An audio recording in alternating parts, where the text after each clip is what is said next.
आदिवासी समाज ना कभी किसी का गुलाम था, ना गुलाम है और ना गुलाम।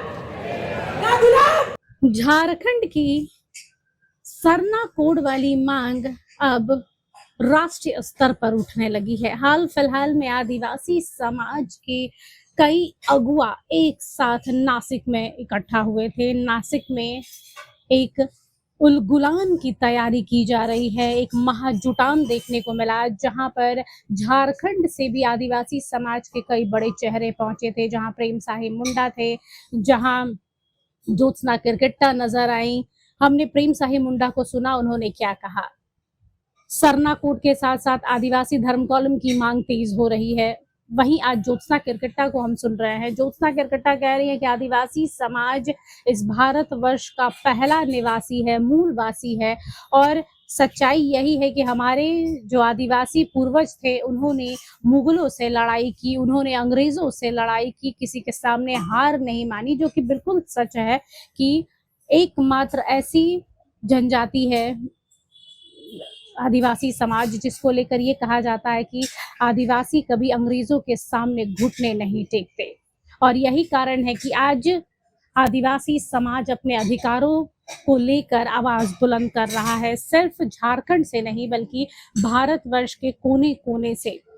महाराष्ट्र के नासिक में एक साथ कई राज्यों से आदिवासी समाज के लोग इकट्ठा हुए थे और सब ने एक स्वर से स्वर मिलाकर कहा कि अब समय आ गया है कि संसद 2027 से पहले हमें आदिवासी कॉलम मिले। हालांकि ज्योत्सना किरकिट्टा की बात में एक बात गौर करने वाली है कि उन्होंने कहा कि सरना कोड सिर्फ झारखंड में देखने को मिल रहा है, लेकिन आदिवासी कॉलम की बात करें तो पूरे भारतवर्ष में अलग अलग आदिवासी समाज की जातियां हैं, जनजातियां हैं, उसको लेकर सोचने की जरूरत है कि कोई ऐसा धर्म कॉलम लाया जाए जो पूरे भारतवर्ष के आदिवासियों को पालन करना हो, क्योंकि सरना कोड का नाम सिर्फ झारखंड में लिया जा रहा है, अलग अलग कोड अलग अलग राज्यों में है। एक बार सुनते हैं क्या कहा है ज्योत्सना ने। इस महाराष्ट्र के नासिक जिले में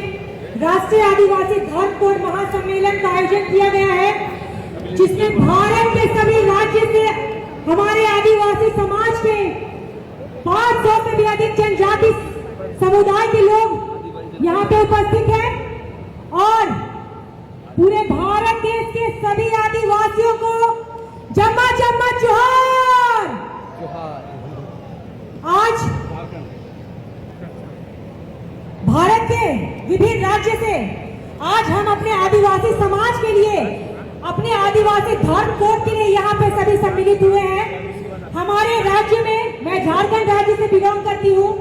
हमारे राज्य में काफी वर्षों के बाद वहाँ के सीएमओ ने एक मांग की है कि सरना धर्म कोड लागू करो, लेकिन सरना धर्म कोड सिर्फ हमारे झारखंड में है, लेकिन उससे बाहर आप विभिन्न राज्य में देखिएगा, कहीं गोंड है, कहीं भील है, कहीं विभिन्न विभिन्न प्रकार के समुदाय हैं। तो हम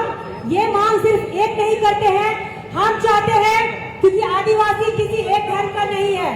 आदिवासी धर्म अपने आप में सर्वोपरि है, और जो भारत में हिंदू राष्ट्र की मांग करते हैं,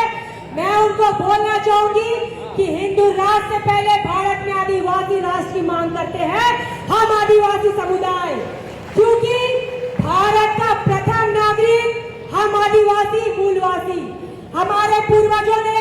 भारत को आजाद कराने में अपना बलिदान दिया है, अपना खून दिया है, चाहे वो झारखंड के बिरसा मुंडा हो, चाहे महाराष्ट्र भील समुदाय के टांडिया भील हो, चाहे तिलका मांझी हो, चाहे वीर बुद्धू भगत हो, क्योंकि हमारे पूर्वजों ने जंगल को काट कर शहर बनाने योग्य किया है और उसी शहर में बाहर के यूरेशियन को लाकर यहाँ बसाया गया है और आज आदिवासियों को कुचलने का काम कर रहा है और दादागिरी को अन्य समाज के लोग कर रहे हैं, लेकिन ये चलने वाला नहीं है। आज ये मुहिम महाराष्ट्र के नासिक जिले से स्टार्ट किया गया है, धीरे धीरे ये झारखंड के और झारखंड ही नहीं भारत के विभिन्न राज्य में ये मुहिम चलने के लिए तैयार होगा, क्योंकि हमें एक एक अपना हक अधिकार नहीं मिलेगा। तो जैसे हमारे पूर्वज तीर धनुष लेके वार करते थे मुगलों के ऊपर, बालियों के ऊपर, तो हम भी अभी शांत नहीं होंगे। हम उनकी आने वाली जनरेशन है, जब हमारे पूर्वज नहीं डरे तो हमें भी नहीं डरने की आवश्यकता है। आज मैं पुनः बहुत बहुत धन्यवाद देती हूँ इस सम्मेलन के अध्यक्ष बड़े भाई लतीफ यादव जी को, कि उन्होंने हम सभी राज्य से एक एक आदिवासी भाई बहनों को यहाँ पे आमंत्रित किया, मंच दिया अपनी बातों को रखने के लिए। और इसी तरह हम सभी गोंड, भील,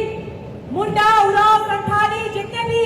भारत में 500 से भी अधिक आदिवासी जनजातियां हैं, सभी एक साथ मिलकर एकजुट होकर अपने हक अधिकार की लड़ाई लड़ेंगे। क्योंकि ये क्या होता है ना, आदिवासी आरक्षित सीट से विधायक, सांसद, एमएलए, एमपी तो बन जाते हैं, लेकिन सांसद, विधायक बनने के बाद हम आदिवासी समाज के अधिकारों को दबाने कुचलने का काम करते हैं अपने स्वार्थ के लिए। तो इन जैसे तो रंगिया विधायक, सांसदों को खाए फेंकने का काम करेगा ये आदिवासी समुदाय। और कोई पार्टी का गुलाम नहीं होता है आदिवासी समुदाय। अपने आप को इतना सशक्त और मजबूत बना देना है कि कोई भी पार्टी अगर आदिवासियों से वोट मांगने आए तो उनको पहले हमारे चरण छूकर स्पर्श कर हमारा काम करना होगा, उसके बाद हम नेता खड़ा करेंगे। क्योंकि आदिवासी समाज न कभी किसी का गुलाम था, ना गुलाम है और ना गुलाम